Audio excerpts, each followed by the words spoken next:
Okay, so I've been noticing something a little much lately. And, well, it's kind of been on my mind for a while, and I just wanted to talk about it. It's a very curious thing I've noticed. You know how there's always these hated characters in every, like, franchise? There's always, like, one character that's hated by everyone. You can probably name one right about now. Think of any cartoon, there's probably a hated character there. Mine is probably Foster's Home for Imaginary Friends. Bendy. Oh boy, he really deserved to get punished. And he got away with it. That's my beef with him. But I've noticed something interesting about, like, other hated characters. I can think of three right now. Originally, the video was just going to have two, but then I realized these three have had hatred. Yes. But I want to talk about the two first before I mention the third because, well, he was hated, but now he's not. I'll get on to what I mean to later. What I'm trying to say is that basically the whole, Scrappy Doo from Scooby Doo. He's a pretty hated character. In fact, he's been the villain of not one but two Scooby Doo projects. I use Scooby Doo Project vaguely with Velma because, well, we really shouldn't mention Velma, but he's a villain in it. And throughout the Scooby Doo mythos, he's hated. Even the characters don't mention him. They don't even want to mention him. And I get it. He's annoying. He's arrogant. He thinks he can take on the whole world. If he faced a real monster like Ghostface or Michael Myers or Jason, he'd be dead. But here's something interesting. In the comic Scooby Doo Monster Apocalypse, Scrappy Doo is changed significantly. Significantly, like, so significantly, like, he's unrecognizable from his counterpart. Well, he still has the confidence of Scrappy, but he's more tough and he actually can hold his own. And since this is a more, like, mature take on Scooby Doo, eh?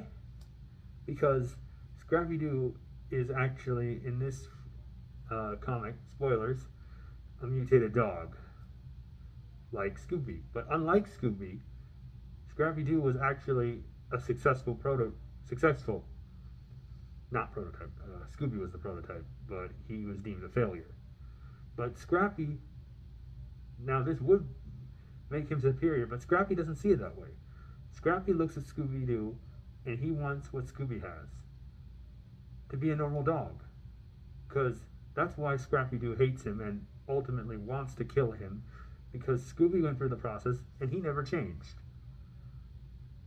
And I I guess that it goes without saying, there's also other creative liberties, like how Scrappy Doo is also not related to Scooby in this series, which I guess is okay. I mean, what really would being related to Scooby Doo do for him?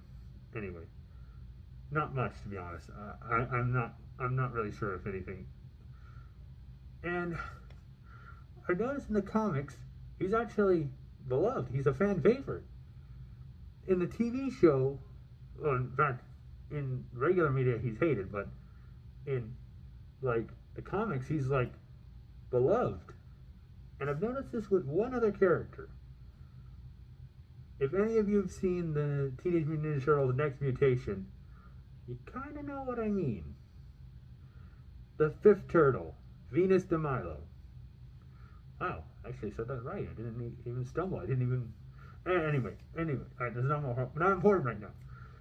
There are many issues with Teenage Mutant Ninja Turtles. I mean, in the literal intro, they have uh, Leonardo wearing a yellow bandana because they were afraid that him and Venus would be two different to differentiate from them, despite him having a blue bandana, dark blue, and she has a light blue. And you're probably wondering, if you haven't seen any of this, you'll probably be surprised that she's probably the first female Ninja Turtle. Well, at least first female Ninja Turtle seen on film, at least. And very evidently so, because, well, okay, so they changed something that's been in all the Ninja Turtles, where they're all brothers. But in this one, they're not all brothers. So, because they were all Ninja Turtles that were raised and got mutated, and Venus de Milo gets separated from them and ends up training with some person that teaches her magic. It's a whole thing. I really don't want to get into it.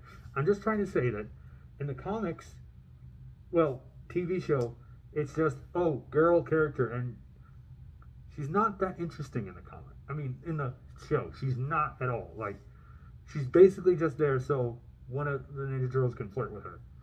Well, one of them, all of them. You know, all of them can flirt with her. And since they're not related, it's okay for them to, yeah, you know what I mean. Well, it's a mess, really.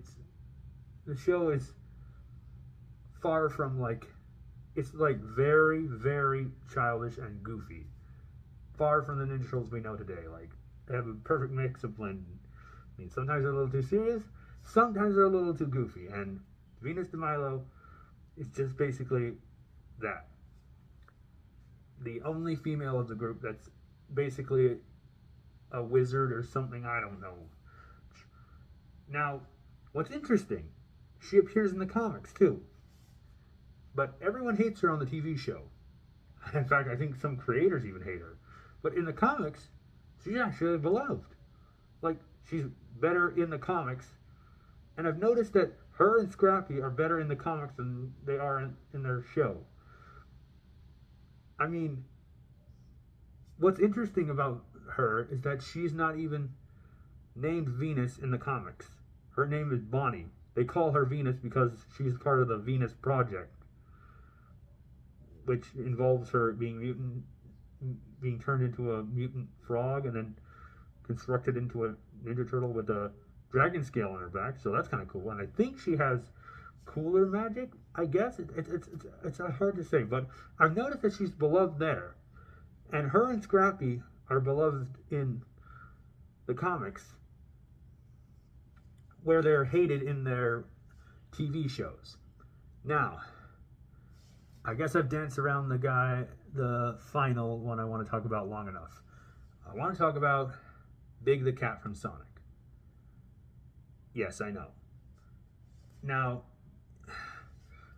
okay, so I've done some research, and apparently everyone back then hated Biggs because his fishing part of the game was basically easy mode, and they thought he was just boring and didn't add to anything. He was just lame. But nowadays, people are actually liking him. Like, you know, Biggs. He's a cat. Not much else to say. He likes fish, and he has a best friend named Frog.